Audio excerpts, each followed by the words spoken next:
Olá, está começando mais um WTN Saúde. O tema de hoje é urologia e meu convidado é o Luiz de Oliveira, grande garoto. Tudo bom? Tudo bem? Prazer estar aqui. Vocês devem estar percebendo que tem alguma coisa errada. Estamos fazendo uma suruba televisiva em todo o WTN. E eu fui incumbido de entrevistar essa fera aqui. Teu assunto é bastante... curioso, né? Com perdão do trocadilho. Eu me lembro que o primeiro contato que eu tive com urologia, que é uma área muito específica da medicina, não sei se tão procurada assim pelos... Não, é bem procurada. Pelos médicos de uma forma. Eu te digo assim, sinceramente, eu seria ginecologista, por motivos óbvios, né? Eu já desde cedo eu gosto de trabalhar onde as pessoas se divertem. Eu sou músico. Você sabe que o ginecologista geralmente perde o interesse de tanto ver. É mesmo, né? O urologista não está sempre interessado. Isso é um dado importante, hein? É. Que realmente isso é um dado importante, controverso. Vamos começar? Eu tive fimose, se não me engano foi parafimose, você me corrija se eu estiver errado. Foi um estrangulamento da fimose. Isso. Explica pra gente primeiro o que é fimose, pra galera ter a fimose, uma ideia do meu sofrimento pessoal. Todo o pênis tem como característica anatômica normal o prepúcio, que é a pele que reveste a glande. E a fimose é quando você tem um anel que estreita, quando você arregaça esse prepúcio, a fimose torna difícil o retorno da glande, do prepúcio para cobrir a pele. A parafimose, então a fimose seria esse estreitamento. A parafimose é quando você arregaça, esse anel trava, aí cria um edema e você não consegue mais reverter isso espontaneamente. Aí o nome disso é parafimose, é uma urgência médica que você tem que operar de urgência, que senão você acaba perdendo a cabecinha do pênis. Pois aí é um problema muito grave. Este apresentador que vos fala teve esse problema com 8 anos de idade. Eu fiquei com o maior pênis que vocês podem imaginar. Ficou lindo, pena que doía muito aquele negócio ali. Não, infelizmente, depois que você reduz a parafimose... volta ao normal. Volta ao normal, lastimável. E eu me lembro que foi traumático, porque eu tomei várias injeções, assim, na cabeça do pinto. Tentativa de não operar. Exatamente. Você faz várias punções para que o edema se dissipe por ali e aí você consegue reduzir, que na verdade o edema faz com que esse anel estrangule cada vez mais. Isso é uma coisa comum, assim? É mais comum do que se pensa. Algumas mães são orientadas pelos pediatras a fazerem aquele exercício, né? Tipo uma punhetinha, que na verdade eu não recomendo isso. Essa coisa acaba gerando uma parafimose. Vocês...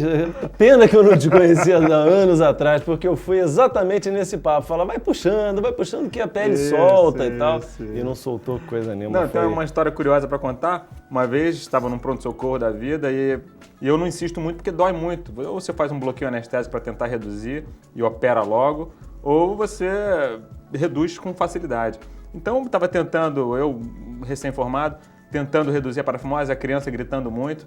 Rapaz, o enfermeiro resolveu, o enfermeiro daquele que já sabia tudo, né, muito mais do que eu, segurou o pênis da criança e começou a tentar reduzir na marra, meu camarada. Reduzir a puxar de volta. E a criança gritando, eu tive que usar de força para poder o cara largar o pênis da criança.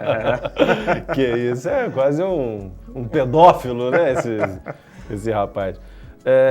Vamos falar de doença venérea, que é uma coisa que deve ser corriqueira, assim, né, no teu dia a dia. Essa especialidade Qual foi a doença venérea mais bizarra, assim, com a qual você já teve contato? No teu consultório ou em hospital? Sim, não, claro. As doenças venéreas são múltiplas, são várias, não tem fim quase, mas as mais bizarras, as que chocam mais ao ver, são as papilomatoses. Eventualmente você vê um pênis que parece, na verdade, uma couve-flor. Imagina uma glande que você... Destruída, né? Uma couve-flor, uma anêmona do mar, sei lá, uma coisa bem... E aí você imagina que aquilo não tem cura. Você começa a cauterizar, ou usar alguns produtos para cauterizar e é realmente chocante. Muitas vezes se transforma em câncer, né? Um dos motivos do câncer de pênis é o papiloma vírus humano.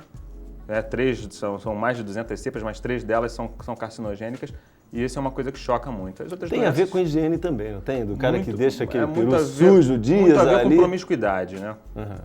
Na verdade, promiscuidade e higiene tem tudo a ver com a saúde do corpo, né? Tem pessoas que não se tocam muito disso.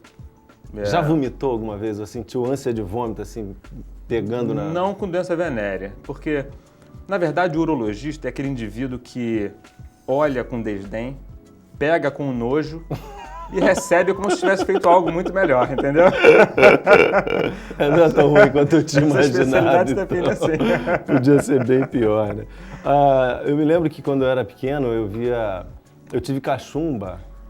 Eu tive cachumba 2 vezes. Aliás, esse é um caso muito raro, hein? Não sei se é tão raro assim, mas eu nunca vi acontecer, enfim, com os meus amigos. Da cachumba. Eu tive cachumba de um lado, depois eu tive cachumba do outro lado. Mas isso em tempo curto? Não foi o mesmo episódio, não? Um espaço de 2 meses, mais ou menos. Talvez fosse o mesmo, mas eu disse que eu tive 2 vezes porque é muito mais legal. Foi diferente. E eu me lembro que na época que eu tive cachumba, todo mundo falava, cuidado que isso daí descer pro saco, tu vai ficar rendido. E aqui eu tinha 12 anos, fiquei traumatizado com aquilo, eu não saía de casa. O edema da parótida, né? É verdade? A coisa desce mesmo? Se você tiver esse edema no testículo, aumenta a temperatura muito do bolso escrotal, do testículo, e você pode causar uma esterilidade, sim, permanente até.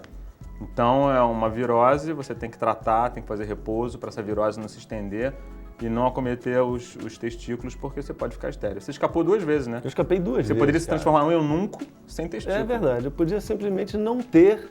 Tá vivo, tá vendo? Você é um meu milagre. filho hoje, tá vendo, filho, como é legal? A gente tem informação desde cedo, mamãe ali cuidando da gente, do pinto da gente. Mas, né? Tem um assunto aqui que toda a galera, você sabe que a gente fez uma listinha, eu vou assumir, olha aqui, ó. Todas as dúvidas? Toda a rapaziada aqui do WTN me pediu que eu te perguntasse essas coisas ao vivo, talvez porque eles próprios tenham vergonha de perguntar ou porque sofram desses problemas. No meu caso, nosso diretor Pedro Hora. Vamos falar sobre impotência masculina. Até porque acho que não existe impotência feminina, existe? Existe. Na verdade, a frigidez, as mulheres também, na verdade, também se beneficiam de uma ereção. O clitóris também fica ereto. E o corpo cavernoso que envolve também o canal vaginal também fica entumecido para facilitar a penetração. As mulheres que não se excitam não têm essa ereção do clitóris, que a ereção do clitóris também ajuda no atrito com a penetração. Existe, sim. O clitóris é um peru que não cresceu ou o peru é um grande clitóris, gigante? Poderia dizer que sim. Na verdade, o clitóris é um resquício embrionário, né, do pênis. Na verdade, em até certa fase da formação embrionária, por exemplo, os grandes lábios da vagina é a nossa bolsa escrotal. O clitóris é realmente um pênis pequenininho. Geralmente o urologista sabe bastante de ginecologia também, verdade, em função dessas coisas, não a tem nada a ver. ginecologia é uma especialidade específica das mulheres. A urologia é uma especialidade de ambos os sexos, porque o homem acumula o trato urinário com o trato genital. A mulher tem trato urinário separado do trato genital. Mas quem trata do trato urinário feminino é o urologista. Bom, falando a respeito de impotência, a gente hoje tem muitos tratamentos, né? Para tentar fazer com que o bicho, de alguma forma, soluce, né? Palpite. Dê sinal de vida, né? Dê sinal de vida. Existe algum tratamento novo para aquele cara? Geralmente a impotência ela vem com a idade, né? Na maioria das vezes, mas elas têm outras características também. Tem gente muito jovem que é impotente sexualmente. Isso tem cura? Existem algumas síndromes que promovem disfunção erétil, alguns pacientes sindrômicos, mas são casos específicos. Geralmente o jovem impotente tem algum distúrbio psicológico, psicossomático e tem que ser acompanhado dessa maneira. Fisicamente não pode ter alguma sim, casos orgânicos disfunção? Sim. Às vezes tem agenesia do testículo ou tem hipogonadismo, disfunção hormonal, que também tem que ser dosado e tratado dessa maneira, já que a testosterona é responsável pela ereção, sim. Mas, na grande maioria, é psicossomático. Hoje em dia, com essas drogas vasoativas, esses problemas psicossomáticos quase sempre são superados, porque só o fato do indivíduo ter aquele comprimidinho no bolso já se sente mais confiante. E as mulheres não sabem, mas elas assustam, né? Quanto mais agressiva é a menina para atacar o garoto, isso inibe. E aí o cara acha que está com disfunção erétil, mas na verdade está assustado. As meninas mais treinadas, elas já contornam isso de maneira mais inteligente e quase sempre não tem problema. O Viagra é um paldurecente, vamos dizer assim. Tem o efervescente, que é aquele que a gente toma quando está com azia, e o paldurecente, que é bom sempre você ter no bolso. O Viagra funciona para quem não tem. Isso é assim, uma conversa que a gente teve horas antes de você chegar. Ele tem realmente algum sentido? Efetivo. Ele é efetivo na hora do... Ele é bem efetivo. A questão vamos ver? Os Viagras, né? Na verdade, quando eu digo os Viagras, essas drogas vasoativas, Levitra, Viagra, agora Cialis, e outras drogas que tem no mercado, ela não promove a ereção, de fato. Essas drogas, elas fazem você sustentar uma ereção que você tem. Se você não tiver ereção, se você não tiver excitação, não tiver num ambiente favorável, você pode tomar quantos miligramas você quiser desse tipo de droga que a ereção não vai surgir. Agora, se pintar o clima e a ereção surgir e você estiver dopado, ou seja... Ela não desce nem aí você a tem pau, uma sustentação. perdão do trocadilho. Aí você tem a sustentação da ereção, e bem efetiva, funciona muito. Se você tomar 2 Viagras... Não, a dose tóxica é 5 alta. Viagras. O Viagra normalmente de 50 miligramas, tem apresentação de 25, 50 e 100. Você pode usar até 200 miligramas com segurança. Não tem uma história do tal Mas do vai ter uma dor de cabeça, priapismo, não é isso? Priapismo. Priapismo, que é...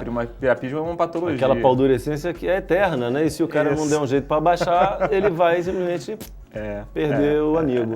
Isso é uma ereção patológica, sustentada, que você não consegue fazer essa ereção ceder. Isso cursa com dor e cursa com um desconforto muito grande. O Viagra não pode causar isso? Pode. O camarada que tem uma suscetibilidade, pode, sim. Se você tem uma ereção, qualquer indivíduo que tem ereção e existe uma síndrome que é a doença anemia falciforme, esses caras têm uma suscetibilidade porque tem uma destruição do endotélio vascular dos corpos cavernosos que promove essa doença. Esse nome, corpos cavernosos, dá uma sensação de virilidade, né? A mulher também tem corpos cavernosos? Tem. São corpinhos cavernosinhos, né? No entorno do canal vaginal também. O nossos é o que faz sustentar a ereção, é o que faz levantar. Então, eu estou espantado como é curto o tempo da WTN Saúde. Isso aqui era programa para mais de hora, né? Um assunto que interessa a todos nós, rapazes e meninas também, por que não? Queria te agradecer mais uma vez a entrevista, estou super honrado de estar aqui, de ter sido escolhido entre tantos para entrevistar esse grande médico, esse grande entrevistador, Luiz de Oliveira. Mas no Extra, esse papo continua. Se liga aí, até já!